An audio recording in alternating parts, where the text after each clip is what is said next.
Hello everyone, আশা করি তোমরা সকলেই ভালো আছো।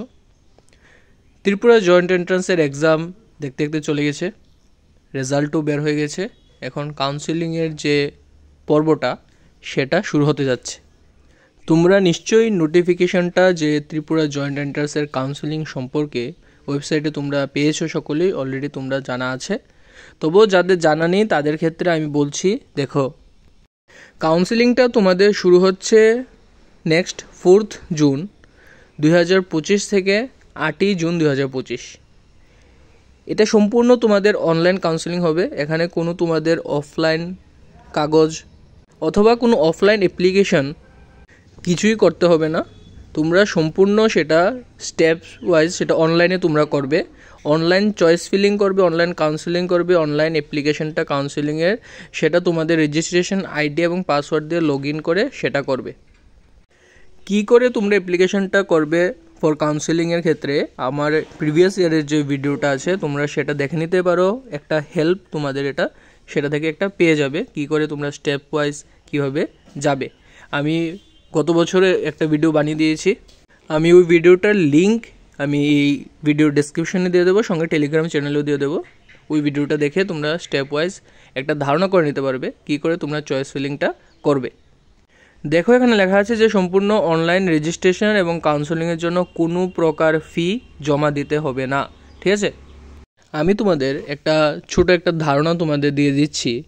কাউন্সেলিংটা তোমাদের মূলত 3-4টা পার্টে হবে।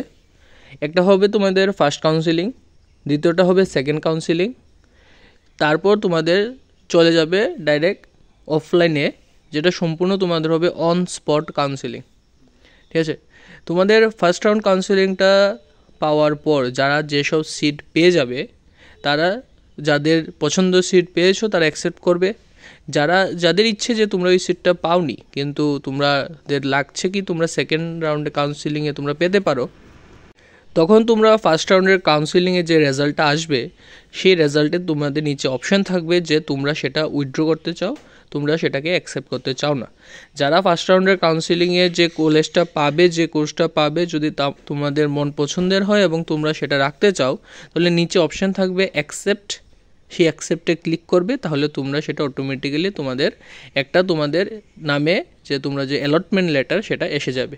সেটা নিয়ে চলে যাবে তোমরা ডকুমেন্টস সহকারে, অন্যান্য জেরক্স এবং অরিজিনাল ডকুমেন্ট সহকারে চলে যাবে ওই কলেজে অথবা ওই কলেজের যে ডিপার্টমেন্টে অর্গানাইজ করে। যেরকম আমি বলছি, যেমন ভেটেরিনারির ক্ষেত্রে গত বছর সকলকে বলা হয়েছিল যে গুর্খাবস্তি স্থিত মিন্স যারা ভেটেরিনারি পেয়েছিলে 2024-এ, তাদের বলেছিল কি তোমরা গুর্খাবস্তিতে ARDD অফিস আছে, সেখানে তোমরা যাবে। ARDD অ্যানিম্যাল রিসোর্স ডেভেলপমেন্ট যে ডিপার্টমেন্টটা আছে সেই ডিপার্টমেন্ট গিয়ে অ্যাকসেপ্টেন্স লেটার এবং অন্যান্য তোমাদের ডকুমেন্টসগুলি নিয়ে, অরিজিনাল প্লাস জেরক্স সবগুলি নিয়ে যাবে, ওইখানে গিয়ে জমা দিতে বলা হয়েছিল। যারা এগ্রিকালচার পেয়েছিলে তাদের বলা হয়েছিল কি লেম্বুছড়াতে যে এগ্রিকালচার কলেজ আছে সেখানে গিয়ে জমা দিতে। যারা ফার্মাসি পেয়েছিলে এবং অন্যান্য প্যারামেডিক্যাল পেয়েছিলে তাদের বলা হয়েছিল যে তোমরা তোমাদের মেডিকেল কাউন্সিলিং যে ডিপার্টমেন্টটা আছে 2024 সালে সেটা ছিল তোমাদের লালপেথ যে ল্যাব আছে বিদুরকর্তা চৌমুনি, সেটার উপরে ফার্স্ট ফ্লোর অথবা সেকেন্ড ফ্লোরে সেই ডিপার্টমেন্টটা থাকে, সেই ডিপার্টমেন্টে গিয়ে কাগজ জমা দেওয়ার কথা বলা হয়েছিল। ফিশারির ক্ষেত্রে ফিশারি ডিপার্টমেন্টে অথবা তোমরা বলে দেবে যদি থাকে কলেজে যেতে। যারা ত্রিপুরার বাইরে কলেজে পায় তাদের ক্ষেত্রে দেখা গেছে কি কোনো রিপ্রেজেন্টেটিভ ওই কলেজ থেকে আসে, অথবা ওই ডিপার্টমেন্টে যারা, যেমন প্যারামেডিক্যাল ক্ষেত্রে যদি তুমি মনে করো এজ এক্সাম্পল আসাম ডাউনটাউনে পেয়ে থাকো, তাহলে তোমাদের কী করতে হবে, সেই লালপেথের উপরে যে আছে গভর্নমেন্টের মেডিকেল অফিস সেখানে যেতে হবে। তারা তোমাদের বলে দেবে যে রিপ্রেজেন্টেটিভ কে আছে, ওনার সঙ্গে কথা বলে তুমি এডমিশন প্রসেসটা দেখে নিতে পারবে। দেখো, এখানে সেপারেট তোমাদের মেরিট লিস্ট এসেছে, একটা PCB এবং একটা PCM এর ক্ষেত্রে। যাদের মনে করছো যে তোমরা ইঞ্জিনিয়ারিং পড়বে তারা কি করবে, তোমরা যদি চয়েস ফিলিংয়ে PCM এর ক্ষেত্রে TIT অথবা ICFAI অথবা টেকনো যেগুলি থাকে সেখানে অ্যাপ্লাই করতে চাও, তাহলে তোমরা ওই কলেজে প্রথম চয়েস ফিলিংটা অ্যাকসেপ্ট করে তারপর ওই কলেজে চলে যাবে। এখন আমি চলে যাই সেকেন্ড রাউন্ড কাউন্সেলিংয়ের দিকে। যারা ফার্স্ট রাউন্ড কাউন্সেলিংয়ে মন পছন্দ কোর্স পাওনি তারা কী করবে, সারেন্ডার করে দেবে। তোমাদের অপশন থাকবে অ্যাকসেপ্টের সঙ্গে সারেন্ডার, সেখানে সারেন্ডার করে দেবে। সারেন্ডার করার পর কি হবে কি তোমরা সেকেন্ড রাউন্ডের জন্য তোমরা এলিজিবল হয়ে যাবে। মনে রাখবে সারেন্ডার না করলে কিন্তু সেকেন্ড রাউন্ডে তোমরা যেতে পারবে না।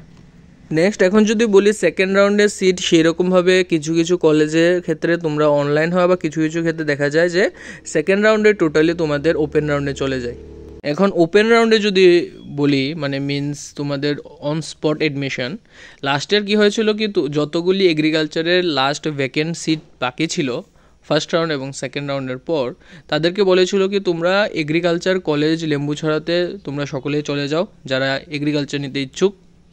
সেখানে তোমরা তোমাদের সবগুলি ডকুমেন্টস এবং ত্রিপুরা জয়েন্ট এন্ট্রান্সের যে রেজাল্টের শিট, এডমিট কার্ড, এই সবগুলি তোমরা নিয়ে যাবে। সঙ্গে 12-এর ডকুমেন্ট, 10-এর document, PRC, SC, ST, caste certificate যাই আছে সবগুলি নিয়ে যাবে, আধার কার্ড নিয়ে যাবে।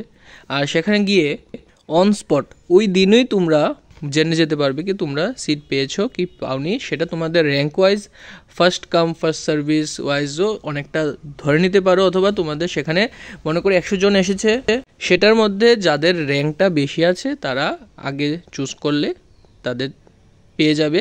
তো সেটাই হলো তোমাদের ওপেন অন স্পট কাউন্সেলিং যেটাকে বলে। আশা করি তোমাদের ভিডিওটা ইম্পর্টেন্ট লেগেছে। Please like, share and subscribe the channel. Thank you.